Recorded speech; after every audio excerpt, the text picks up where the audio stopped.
मैं वंदना रक्षित अमरावती महाराष्ट्र से हूँ। मेरी उम्र 50 साल है। मुझे जो डाइट प्लान दिया गया था मैं उसे फॉलो कर रही हूँ।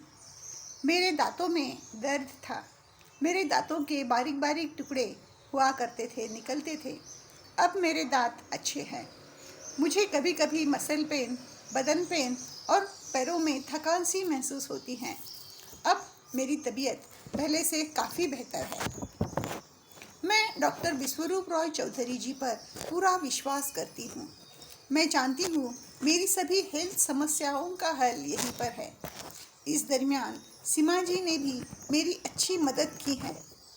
मैं पिछले 3 साल से DIP डाइट फॉलो कर रही हूँ।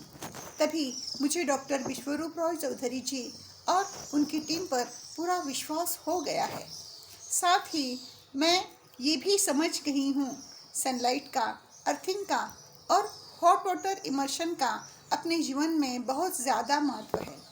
मैं चाहती हूँ सभी लोग अगर डॉक्टर विश्वरूप रॉय चौधरी जी के बताए राह पर चलें तो शायद सभी तंदुरुस्त हो जाएंगे।